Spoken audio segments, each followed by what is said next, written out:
Resistance is something that, if you're not careful and if you don't understand it, can completely sabotage and stifle any real progress you might be making, or keep you from even making any progress in the first place. And you won't really understand why. In this video, we're going to talk about where resistance comes from and how you can transform your resistance to kind of counterintuitively provide you a direction that you can move forward in life that is actually probably the most productive thing you can do with your time. So when we're talking about resistance specifically, we are talking about that kind of internal voice that you experience that says, you know, you need to learn more, you need to prepare more, you're not ready yet, you're not there yet, you're not that kind of person yet, you need to do some more groundwork.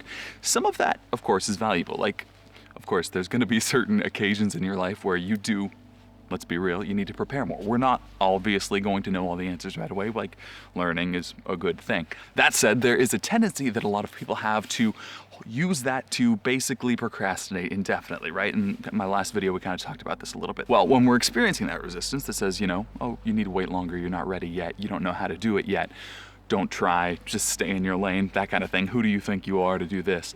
When we're experiencing that resistance, the thing that we tend to do is try to find a way to not feel that way, right? Like, it's kind of an uncomfortable thing.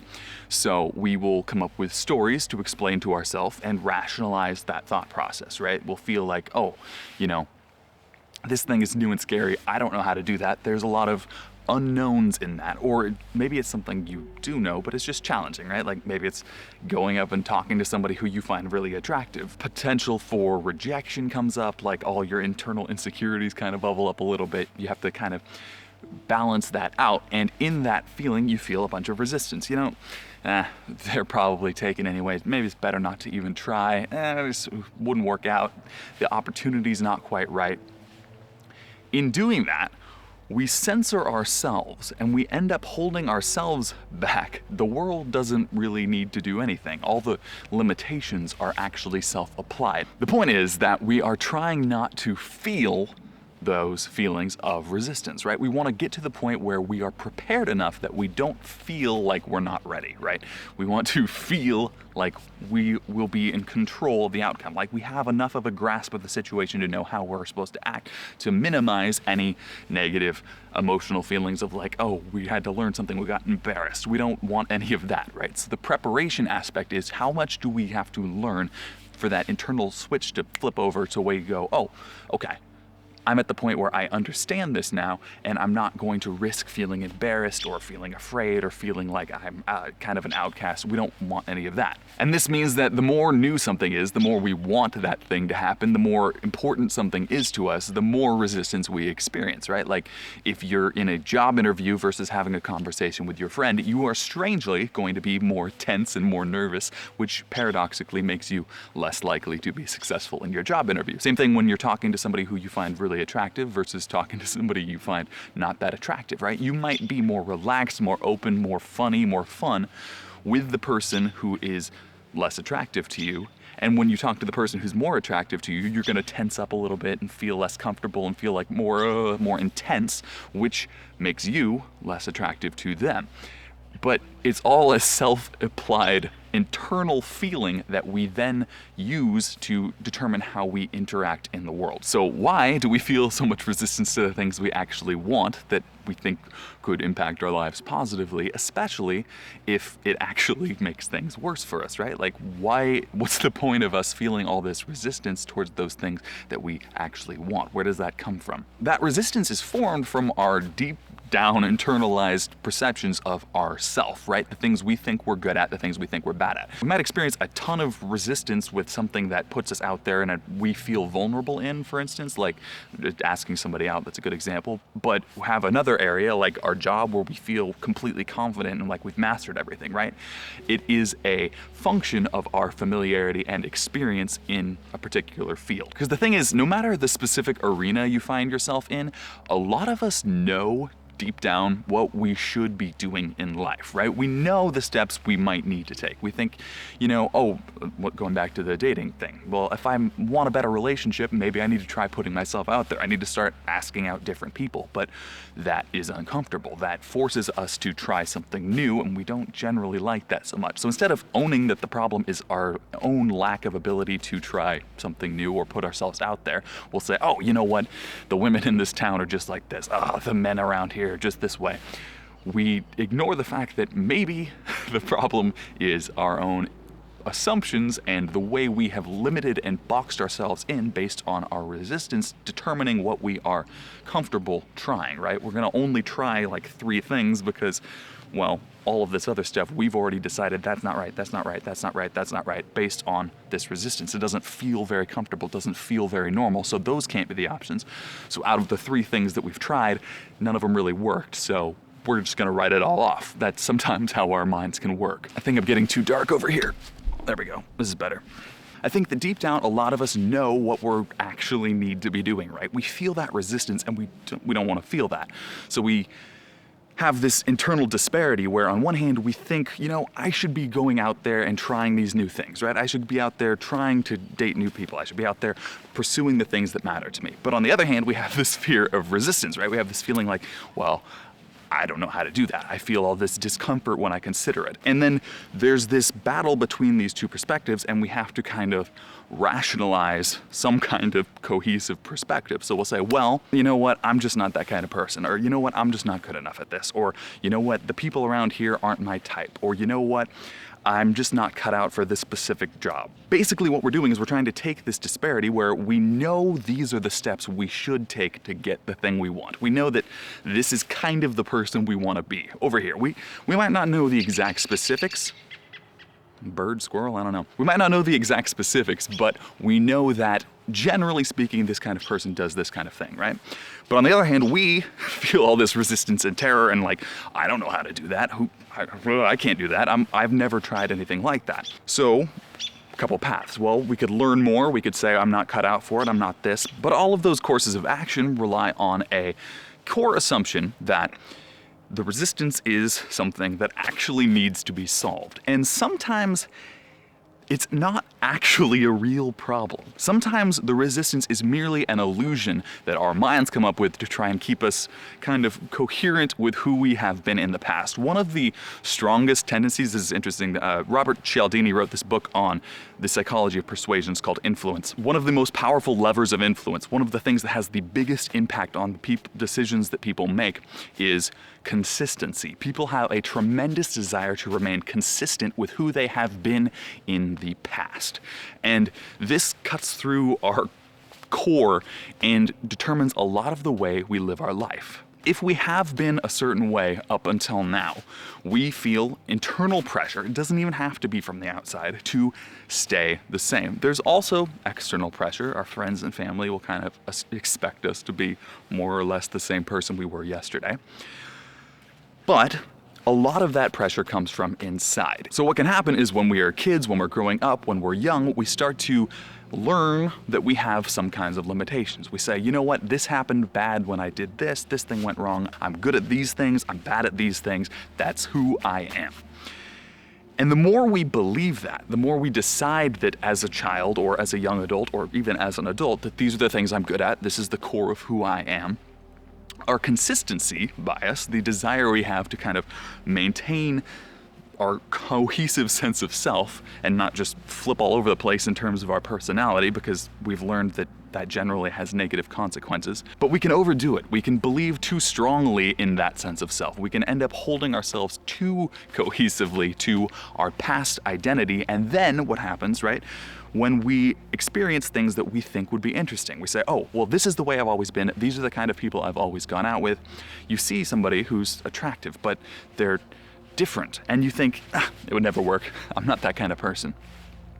But the only reason you're that kind of person is because at some point you decided that you are that kind of person. You decided that you need to maintain that cohesiveness, right? And you've internalized that within yourself. This happens to just about literally everybody.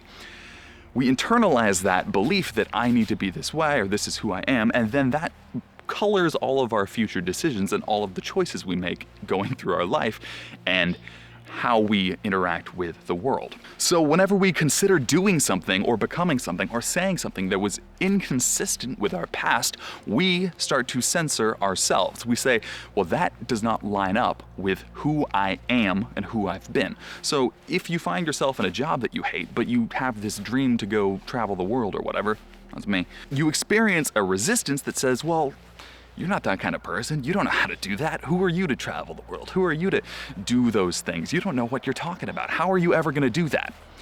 That resistance becomes very overwhelming. Whenever you want to break out of your comfort zone or try something new or talk to somebody you find attractive, you'll feel that resistance start to bubble up and tell you all of the reasons why you're not that kind of person, you can't do that kind of thing. But it's all a function of the assumptions we have that try to maintain that cohesiveness with who we've been in the past, right?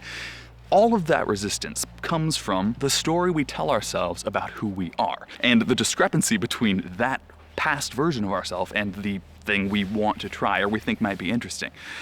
And before the world even has a chance to tell us no, 90% of the time we will tell ourselves no, and we, due to that desire we have to maintain consistency, will simply just keep doing things the way they happen. So there are two different powerful steps you can take to transform the way that resistance functions in your life. So the very first thing you can do is reduce the importance of any one specific thing. When we tend to feel resistance, we feel like, oh, I'm not sure how this will go. I don't know how to do that. It's kind of a lack of control, right? We want to be able to know how things are going to turn out. We want to be able to the most of our ability, control the outcome before we commit to the action. But part of that comes from our belief, and this goes through our society in a lot of ways, this whole idea of like the overnight success, the idea that any one thing I do is going to determine my life, so I need to be extremely careful.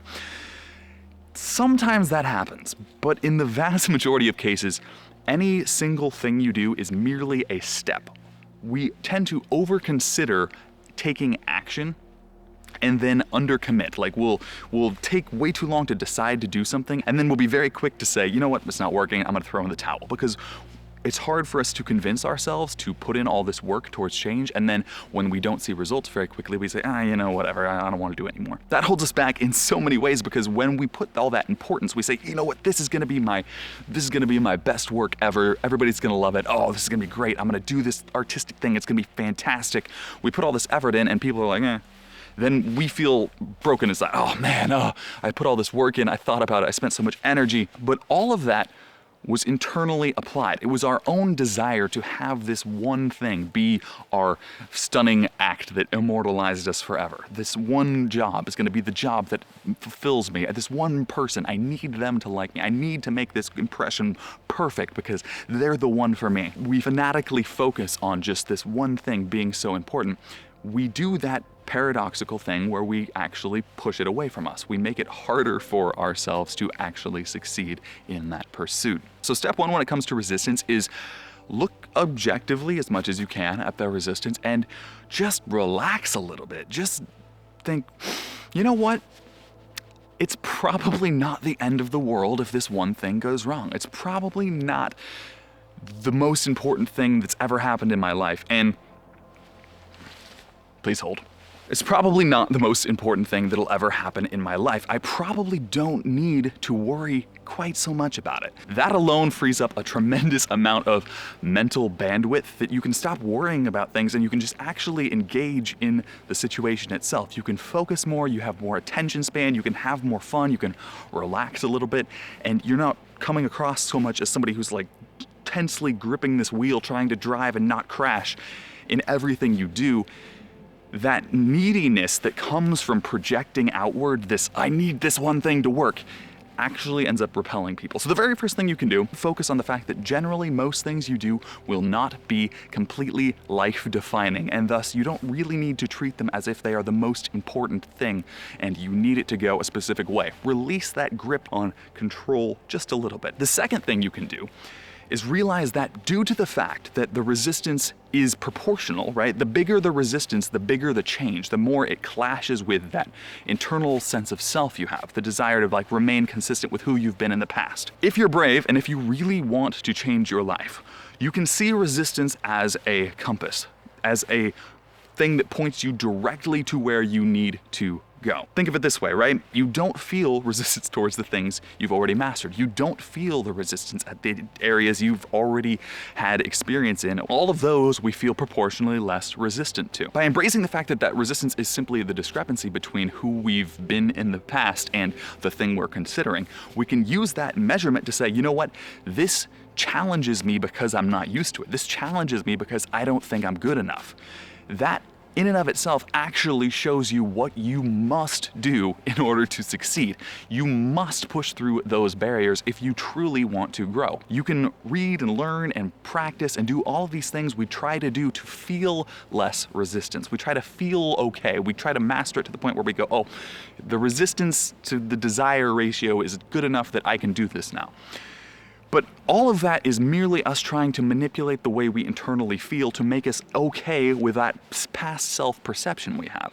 If we let go of that entirely, if we think that, you know what, I don't need to cling to who I've been in the past, that's just silly. Why would I let the past define the future? That just doesn't really make a lot of sense when you think about it, but we tend to pretty much all do it.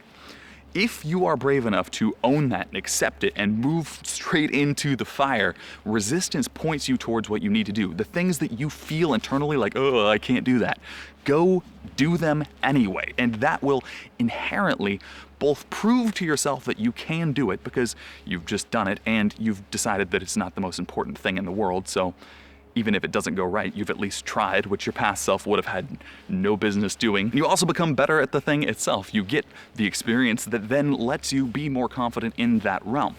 But we have a tendency so often to hide from resistance, to avoid it. We try to hold ourselves back and stay small. We think, oh, I don't feel ready, I'm not this. We internalize all of those thoughts. We believe this is a part of who I am. This is intrinsic to me, this is real. When it's actually just a kind of twisted perception and a desire to maintain coherence with who we've been in the past. And the more we can let go of that, the more we can let go of the past, the more we can actually embrace the future potential. How ridiculously limiting, but also kind of self-centered and egoic of us is it to think that our limited experience is enough for us to justify every potential future and what we're good at, what we're bad at, what the world can be, how things might be. Even if we've only been alive for, like in my case, 28 years, we'll project that, you know what, who I've been is who I actually am. And all of those limitations, those are really who I am inside. Those are intrinsic to me. I can't change them. It's all bullshit excuses for us to stay safe and stay small and not have to try and to soothe that egoic self that wants to remain consistent with the past, that wants to say, you know what, I wish I could change, but you know, it's too hard. I can't do it. That is bullshit. We have to embrace the fact that it won't be comfortable and it won't necessarily be easy, but it is possible. And that resistance is an amazing step because that resistance shows us our weakness. If we are willing to look in the mirror, if we're willing to actually look at ourselves, we can look into the resistance and say, what am I actually afraid of?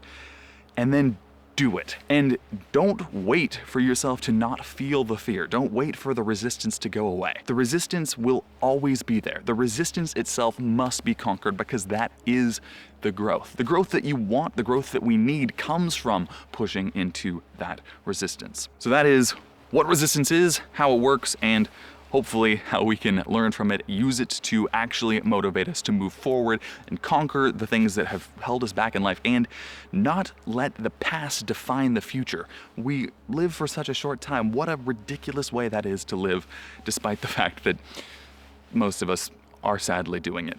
Try not to as much as possible. That's the goal at least. We'll see you next time.